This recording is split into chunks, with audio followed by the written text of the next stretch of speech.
On se retrouve donc pour cette revue de presse de l'économie.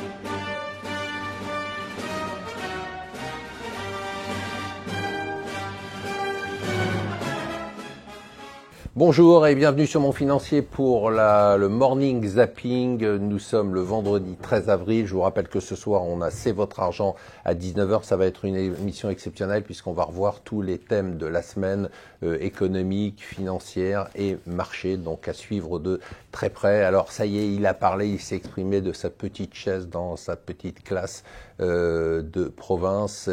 Qu'est-ce qu'il a dit? Bon, il n'a pas dit grand-chose, hein.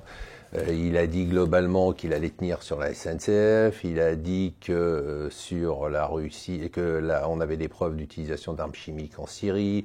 Qu'est-ce qu'il a dit d'autre? Il a dit qu'il remerciait les retraités pour des efforts que les retraités n'avaient jamais demandé de faire. Donc ça c'était quand même assez drôle.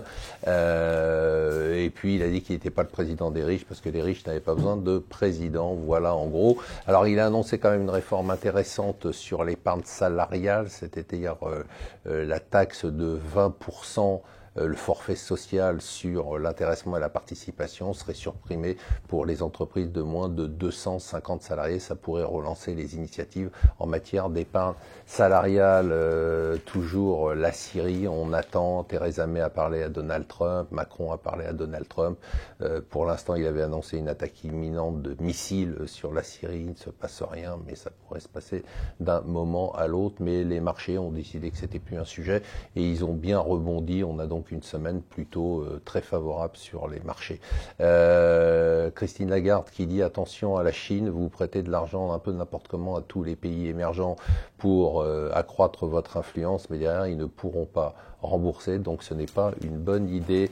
Cocorico pour l'industrie aéronautique française, ça marche très très bien. 2017 déjà année record, 2018 encore un nouveau record et une hausse des exportations qui représente quand même la plus grande majorité des ventes d'armement françaises.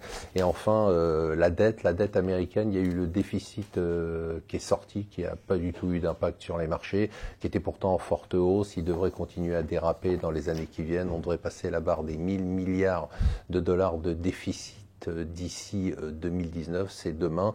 Et la dette, compte tenu de la baisse des impôts de Trump et des programmes de relance, la dette devrait passer de 15 000 milliards de dollars à 33 000 milliards de dollars, presque doublé en 10 ans. Ça ferait 113% du PIB. Pour l'instant, ça n'intéresse personne sur les marchés, mais ça deviendra un sujet à la mode dans les semaines qui viennent ou dans les mois qui viennent. Voilà, je vous souhaite une excellente journée, un excellent week-end.